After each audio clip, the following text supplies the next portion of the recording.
Most Americans earning six figures quietly ask themselves the same question.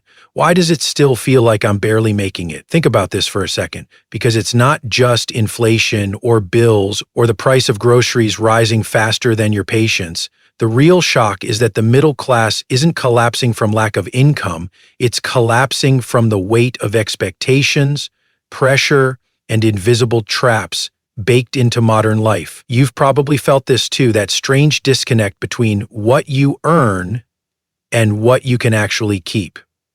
And here's the punchline: the system rewards motion, not progress, and most people confuse the two. They're working harder, earning more, but sinking deeper into a lifestyle that drains every dollar before it has a chance to grow. Another punchline: the feeling of being broke at $100.00 isn't a personal failure. It's a predictable outcome of a structure designed to keep you comfortable enough to stay quiet.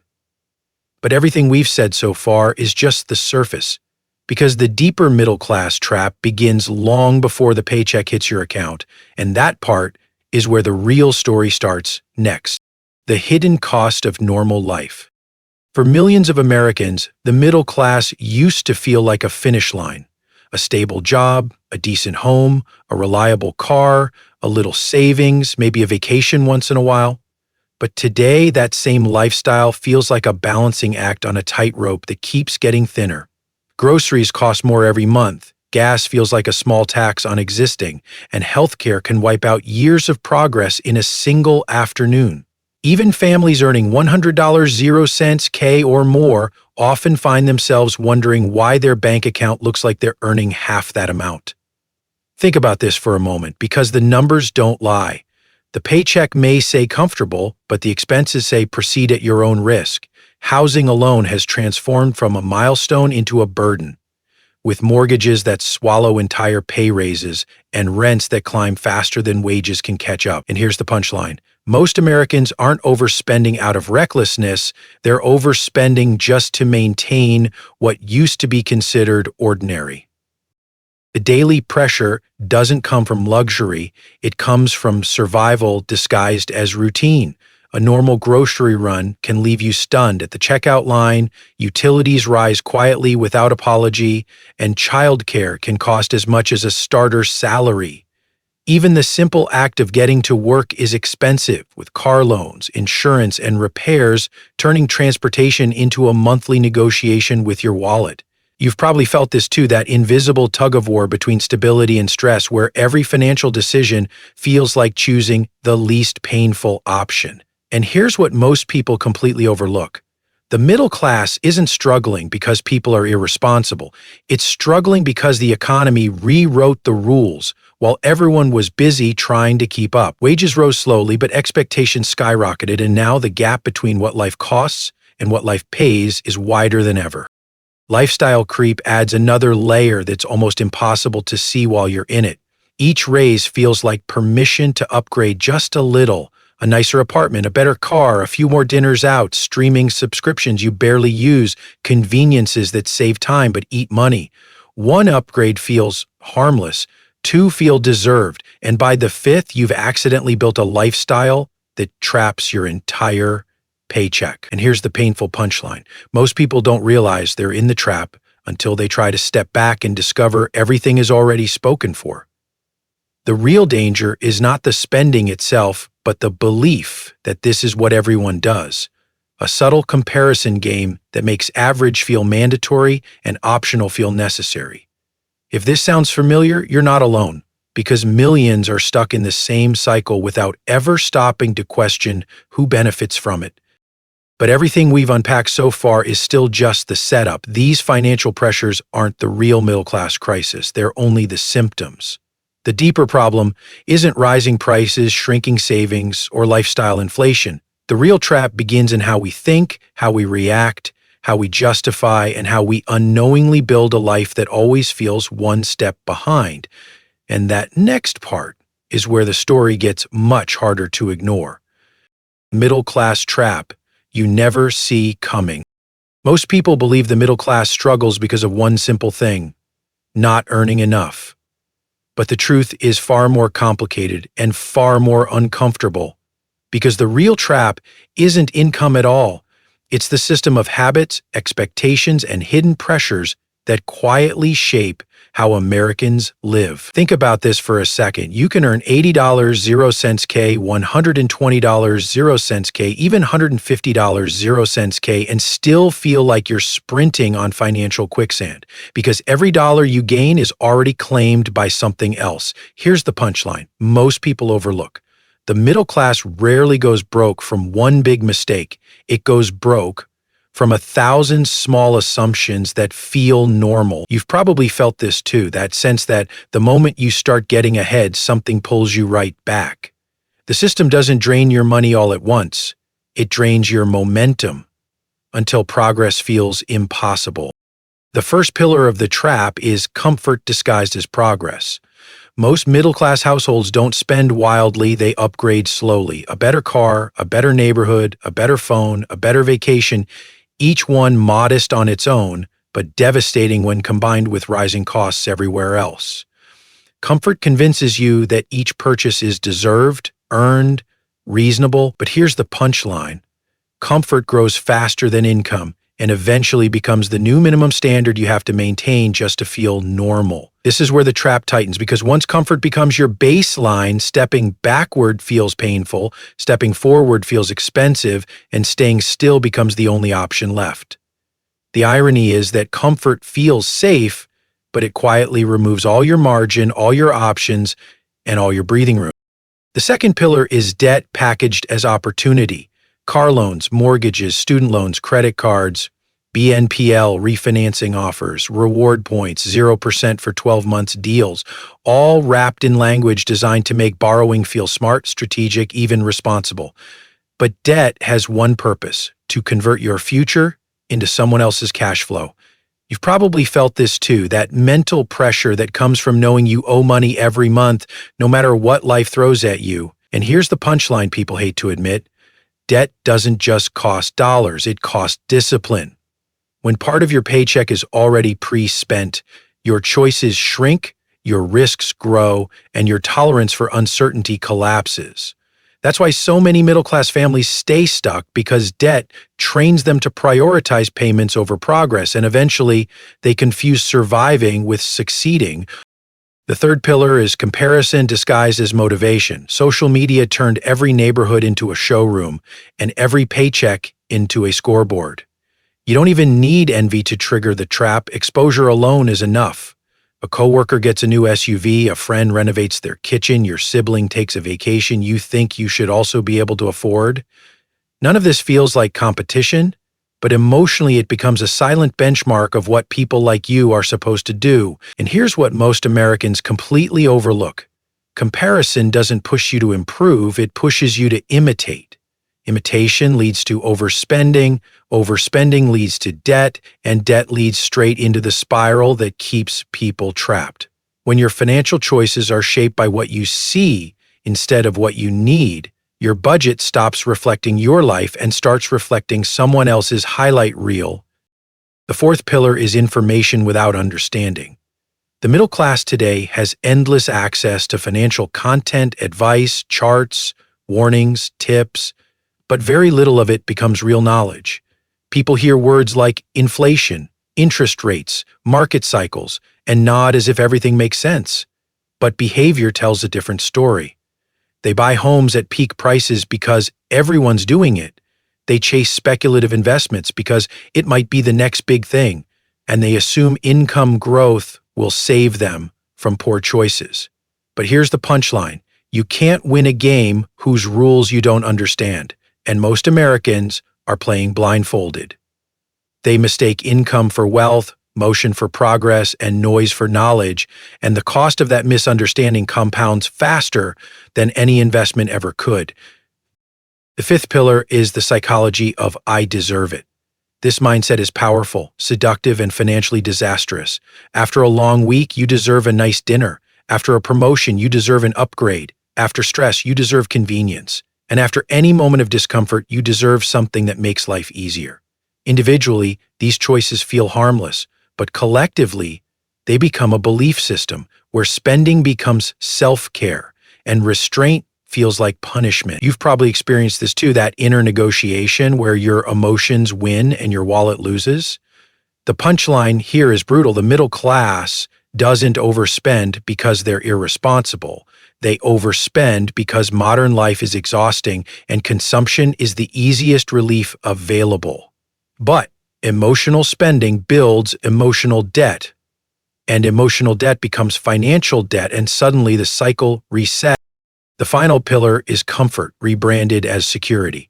Most middle-class families aren't chasing luxury, they're chasing stability. They want a home that feels safe, a job that feels steady, a life that feels predictable.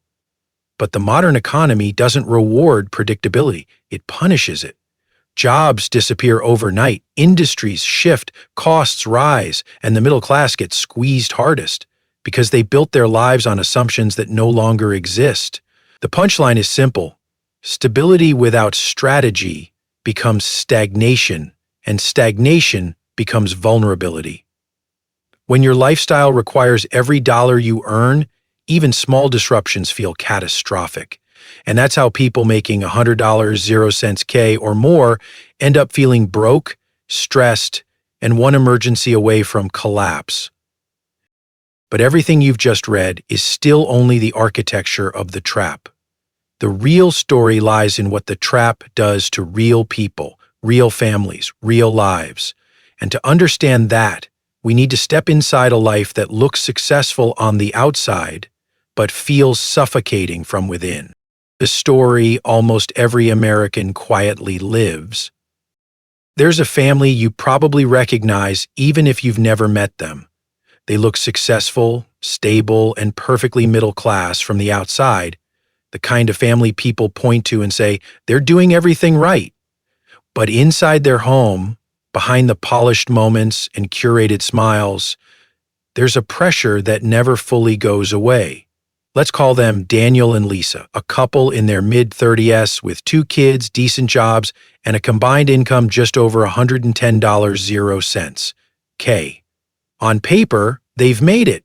In reality, they're exhausted, stretched, and confused about why their financial life feels like it's always one step from falling apart. Think about this for a second, because their story is more common than most people admit. When Daniel got his first big raise, he felt proud, hopeful even. It felt like validation after years of grinding, long commutes, and skipped lunches. And almost instantly, life began to expand around that raise. A newer car to replace the old one that didn't feel safe anymore. A slightly bigger apartment because the kids needed space. A few more dinners out to celebrate progress, and streaming subscriptions that made the evenings feel a little easier. None of these choices felt reckless. They felt normal. They felt like the natural reward for hard work. But here's the punchline. Each upgrade came with a price tag that silently raised their baseline lifestyle until their raise wasn't a blessing anymore. It was a requirement just to stay afloat. Lisa had her own moment of awakening when childcare costs doubled, groceries climbed, and their utility bill suddenly felt like a second rent payment. She looked at their checking account and saw something that didn't make sense. How can 2 people working full-time, earning a solid income, still feel like they're barely keeping their heads above water? You've probably felt this too, that quiet embarrassment that comes from realizing you're struggling financially even though everyone around you thinks you're doing fine. And here's what most people completely overlook. The feeling of being broke isn't always about money. It's about the emotional weight of a lifestyle that never slows down long enough for you to breathe. Their turning point came with a simple but painful moment. One Saturday morning, they were getting ready for a birthday party their kid was invited to. Nothing special, just another weekend event. But Daniel checked his balance and froze. Not because they were out of money, but because they were out of margin. One unexpected bill, one car repair, one sick day without pay, and the entire month would collapse. That's when it hit him. They weren't living a middle-class life. They were maintaining a middle-class performance. And performances are exhausting. Performances cost more than money. Performances drain confidence, peace, and long-term stability. Now here's the part that really stings. Their debt didn't come from vacations or luxuries. It came from the ordinary, predictable pressures of modern American life. The car payment they couldn't avoid because Daniel needed a reliable commute. The student loan Lisa still carried because she wanted a career that mattered. The higher grocery prices that nobody warned them about. The rising rent that forced them into a cycle of paying more for the same space, and the subscriptions, conveniences, and small emotional purchases that helped them get through long days but chipped away at their financial future one swipe at a time. This is what people miss. The middle-class trap isn't dramatic, it's subtle. It doesn't knock loudly, it whispers constantly. Then came the moment that changed Daniel's entire mindset. His manager casually mentioned layoffs happening in a sister department.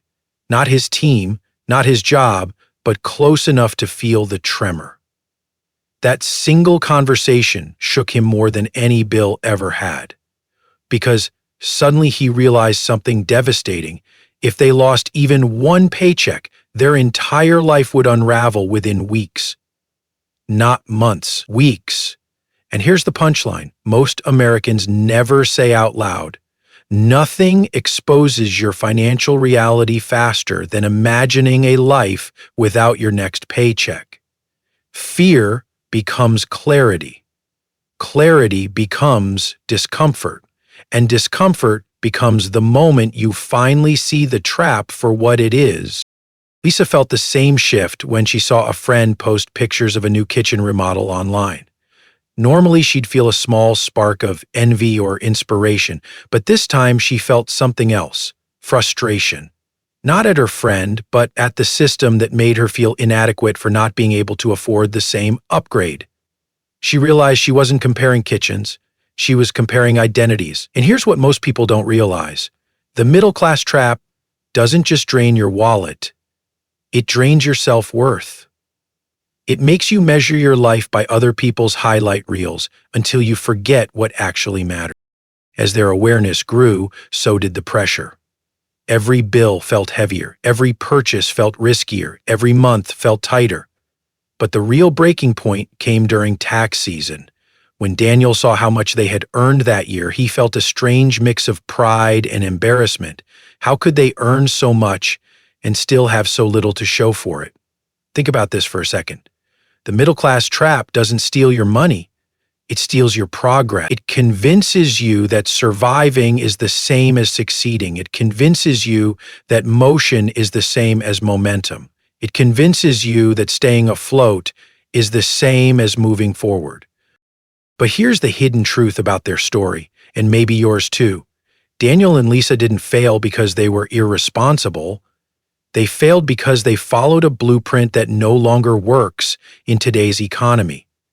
They followed the expectations that said, a good job equals stability, a nice home equals success, and a steady income equals freedom.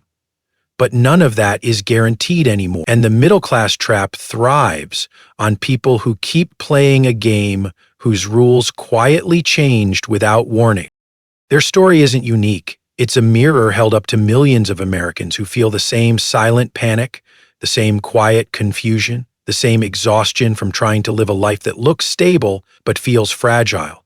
And everything you've just seen in their journey leads to one unavoidable realization. Escaping the trap isn't about earning more. It's about understanding the invisible forces shaping your decision. Because once you understand those forces, the entire game begins to change. The principles that break the trap. The middle-class trap doesn't break from luck, income jumps, or some financial shortcut. It breaks from a shift in mindset, a set of principles that quietly reroute the way you think, spend, and choose.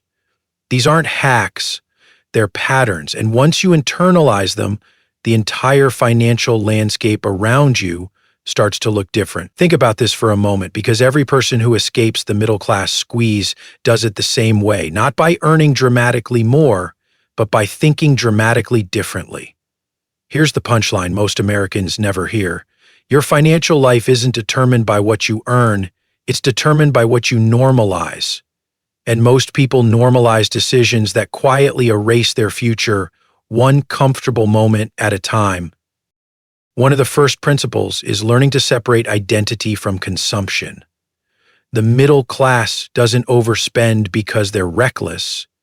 They overspend because modern culture trains them to express success through objects. The car becomes a symbol, the home becomes status, the vacation becomes proof of belonging, the upgrades become evidence of progress. But here's what most people completely overlook. None of those things improve your financial life. They only improve how your financial life looks to other people.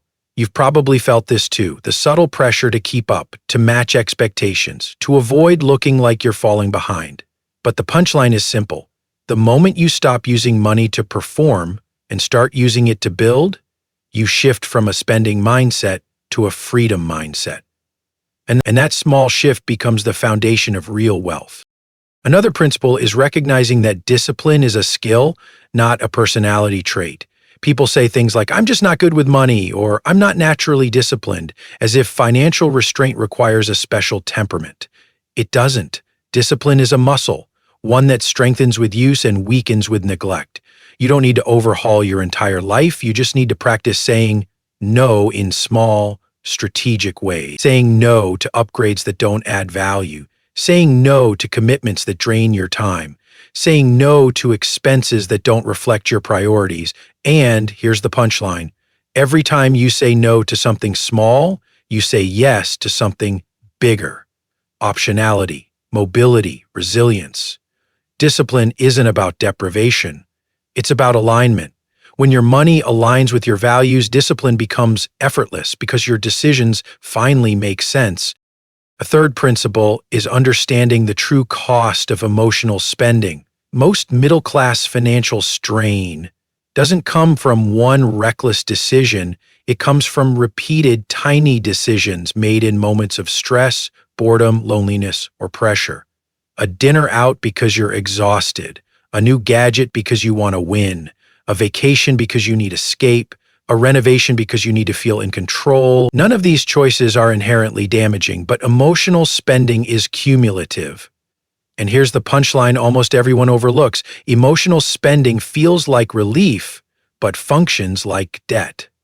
It gives you comfort now and takes your freedom later. If this sounds familiar, you're not alone. Emotional purchases don't reveal your flaws, they reveal your needs. And once you understand those needs, you can meet them in far healthier, far cheaper ways. Another principle is learning to see money as a tool, not a scoreboard. Most people treat income as the measure of success, lifestyle as the expression of that success, and spending as the enjoyment of it. But money only does two things well. It buys time, and it multiplies when left alone. Everything else is noise.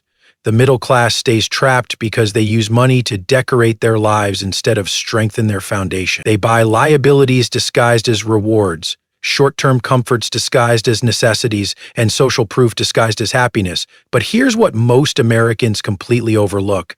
Wealth is built quietly through subtraction, not addition, removing unnecessary expenses, removing harmful habits, removing ego-driven purchases, removing financial noise.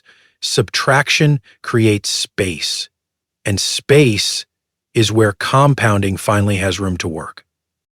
The next principle is perhaps the hardest, embracing temporary discomfort. Most people never grow financially because they don't want to feel the friction of change. They don't want to downgrade, pause, wait, reduce, simplify, delay. They fear looking like they're moving backward. But here's the truth, hidden beneath that fear. Every person who breaks out of the middle class embraces a season of intentional discomfort. Not forever, not dramatically, just long enough to rebuild margin and momentum. Think about this, discomfort is temporary, but the freedom it creates is permanent. The punchline is simple. The price of long-term comfort is short-term discipline. And most people unknowingly choose the reverse, a lifetime of pressure in exchange for momentary relief. The moment you flip that equation, everything changes. Another principle that transforms lives is understanding opportunity cost with emotional clarity. Opportunity cost isn't just a financial idea, it's a life idea. Every vacation paid with debt is a future choice you've already sold. Every upgrade bought on impulse is a future opportunity you quietly erased. Every convenience that saves you time now may steal from the time you wanted later. When you begin seeing money through this lens, your decisions become sharper, calmer, and more intentional. You no longer ask, "Can I afford this?" You instead ask, "What am I giving up by choosing this?" And here's the punchline: the middle class rarely goes broke from overspending. They go broke from underthinking. Opportunity cost is the difference between living reactively and building intentionally. A final principle is building a life that doesn't collapse if one thing goes wrong. Most middle-class households live with zero margin, zero buffer, zero protection against volatility. One layoff, one medical bill, one broken car, one emergency away from spiraling into debt that takes years to unwind. But margin isn't created through extraordinary income, it's created through ordinary habits practiced consistently. Small reductions, small improvements, small buffers, small wins that compound. You've probably heard the phrase, work smarter, not harder. But here's the real punchline. Your money needs to work smarter so your life doesn't have to work harder. Margin is freedom. Margin is oxygen. Margin is the difference between decisions made from strength and decisions made from fear. And now here's the open loop that matters. Principles alone don't change your life until they shape how you see money, how you measure progress, and how you define success. Once that shift happens, something deeper begins to grow. The philosophy that guides every choice you make from that point forward. And that philosophy is where true financial transformation really begins. A new philosophy for a life that actually feels free. There comes a point in every financial journey where tactics aren't enough anymore. Not budgeting, not cutting expenses, not analyzing interest rates. You reach a moment where the real question becomes far more personal. What do I want my life to feel like? Because money isn't just math, it's meaning. It's the story you tell yourself when you wake up, the weight you carry through your day, the pressure that shapes your choices, and the quiet hope that tomorrow can look different from today. Think about this for a second. The middle class doesn't stay stuck because people are irresponsible. They stay stuck because they were never taught a philosophy that makes financial freedom possible. Here's the punchline almost everyone overlooks. Wealth is not built from numbers first, it's built from perspective. One of the deepest shifts happens when you stop treating money as the goal and start treating it as a tool. Most people chase money like it's a finish line, believing that if they hit a certain income or save a certain amount, life will finally become peaceful. But peace doesn't come from the number in your account, it comes from the amount of control you have over your choices. Money only matters when it expands your options, your time, your flexibility, your ability to say no. The middle class stays trapped because their money isn't building optionality, it's maintaining obligations. But here's what most people never realize. The moment you stop asking, "How much can I afford?" and start asking, "How much freedom does this decision give me?" your financial life begins to mature. Another philosophical shift is learning to value invisible wins more than visible ones. The world celebrates big purchases, big houses, big upgrades, big moments. But genuine wealth is built quietly through choices no one sees. The dinner you didn't overspend on, the car you chose not to finance, the raise you didn't convert into lifestyle inflation, the savings you protected instead of performing for approval. None of these moments come with applause, but they compound into the kind of stability that changes everything. And here's the punchline. Real wealth feels boring in the moment, but extraordinary in hindsight. That's why most people never experience it.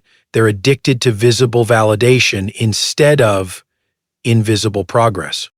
Another important shift is understanding that every financial decision reflects one of two forces, fear or intention. Many middle-class choices are made from fear of missing out, fear of falling behind, fear of not being enough. Fear-driven decisions tend to be fast, emotional, and expensive. Intention-driven decisions are slower, calmer, and rooted in values instead of impulses. When your decisions come from intention, your financial life begins to feel coherent instead of chaotic. You've probably felt the difference yourself. The purchases you make out of stress feel heavy. The ones you make from clarity feel light. And here's the punchline. The middle class stays financially stuck because their money follows their emotions instead of their priorities. Another part of this philosophy is accepting that discomfort is not the enemy, it's the cost of transformation. Most people avoid discomfort the way they avoid danger, but discomfort is where wealth actually begins. Downgrading temporarily, delaying gratification, learning skills that stretch you, resisting trends that drain you, asking hard questions about what truly matters. These are the moments where financial character is formed. The irony is that middle-class families endure enormous stress to maintain comfort, but refuse small discomforts that could create long-term peace. When you flip this relationship, discomfort becomes a teacher instead of a threat, and over time, discomfort transforms from something you fear into something you respect. Perhaps the most important philosophical shift is understanding that freedom isn't defined by what you own, it's defined by what you can walk away from. A life built on obligations looks successful until something goes wrong. A life built on flexibility looks simple until you realize how powerful it is. Freedom means you can lose a job and not lose yourself. Freedom means a bill doesn't break you, an emergency doesn't redefine you, and other people's opinions don't dictate your decisions. Freedom means knowing you're not trapped by your past choices. And here's the punchline. The middle class spends so much energy trying to look secure that they forget to build real security. And here's the open loop that matters most. Philosophy only becomes transformation when it meets action.